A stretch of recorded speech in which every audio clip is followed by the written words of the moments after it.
my YouTube family. It's Kaylee, and I am really excited to chat with you today. It is a warm, sunny afternoon in Nairobi, Kenya.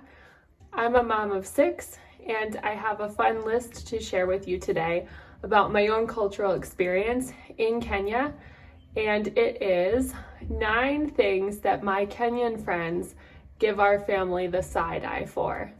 Things that our Kenyan friends think is a little bit weird or isn't totally culturally appropriate for the Kenyan culture that our family at least does as Americans. So I would like to share it with you today.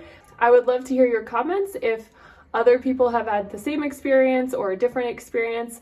Number 1 on the list is giving kids ice water. If I was a Kenyan babysitter, I would probably be fired by now. Luckily, my kids have not fired me, nor has my husband.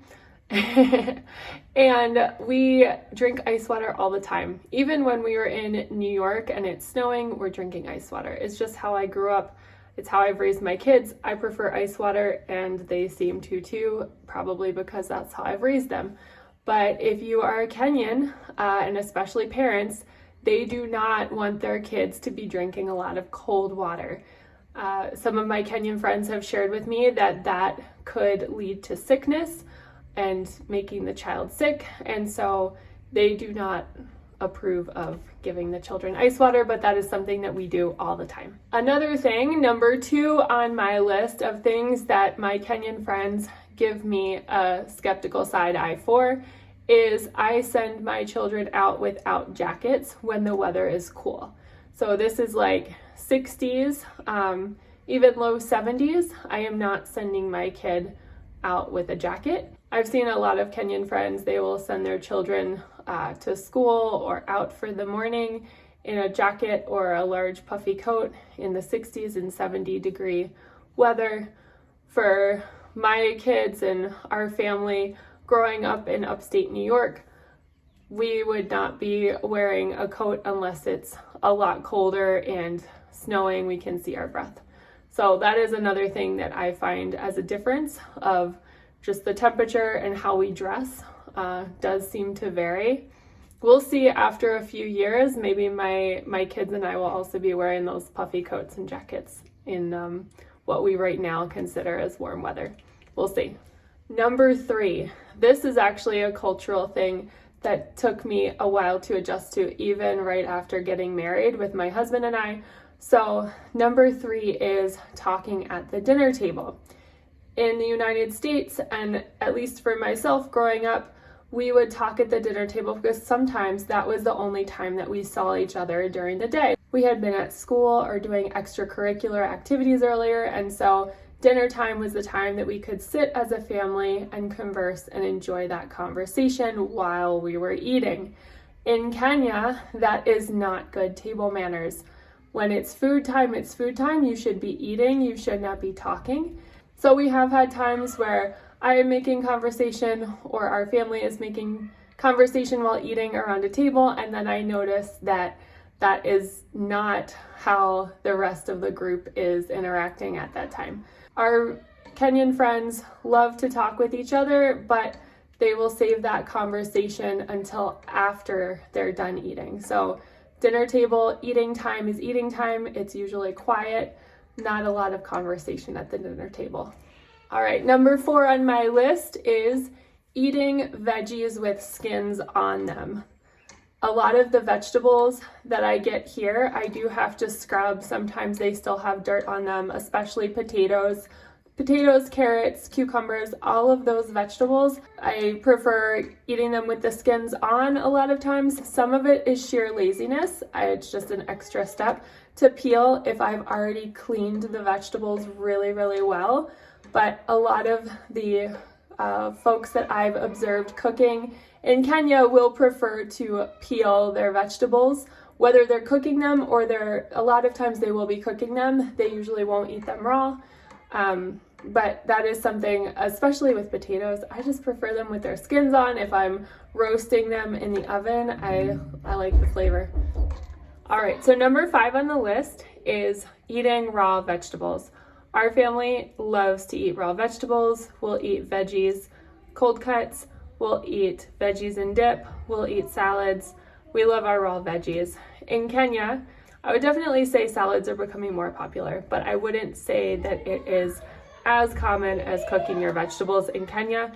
And so still, their go-to way of eating vegetables is not eating them raw. Their go-to way of eating vegetables is to cook them in a dish.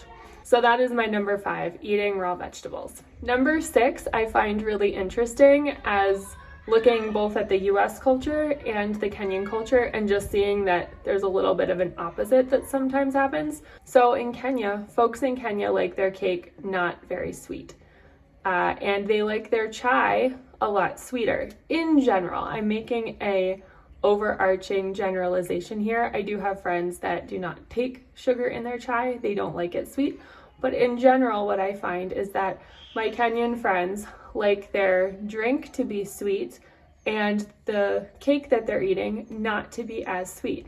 And I find that a really interesting contrast as compared to the US. In the US, we tend to like our cake a lot sweeter. And then I'll find that folks will be taking tea or coffee and it will not be as sweet. So I just find that very interesting contrast, and it's like the preference is opposite between one culture and the other. The other thing to note about the cake in Kenya, when I am cooking recipes in Kenya for my friends, I definitely will cut down the sugar in the recipe at least by 2/3, if not 3/4. So if it asks for a cup of sugar, I'm putting in a 1/4 cup of sugar.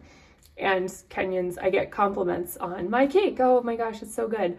Whereas an American would say, oh, this is not sweet enough. So I do find it interesting. The recipes I have to adjust based on that cultural preference.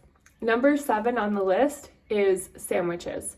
We consider having sandwiches for lunch a legitimate meal. Whereas a lot of my Kenyan friends will not consider sandwiches a meal. Sandwich is more like a snack, but it would not be considered a full meal. So if I were to have a friend over in Kenya and have them over for lunch, if I were to serve them a sandwich, in general, they may be thinking I'm serving them an appetizer and that a main course is coming. Whereas in the US, we would take a sandwich as a legit meal. I also find it interesting that the franchise Subway is stationed in Kenya, and I wonder how much business maybe they get, because if the folks in this culture don't view a sandwich as a real meal and there's a whole company surrounding selling you a sandwich for a very high price tag, I'm wondering who did their homework on the cultural differences there before they made the move to Kenya. But all right, number 8 on my list is another parenting style thing. And this may just be the folks that I've come across, so I don't know if this is completely overarching, but it is my experience. If a child wants something or asks for something and they get upset if they don't get it, my friends around me will try to give that thing to the child if it's, if they're asking for it, in order to pacify the child and help them to feel okay.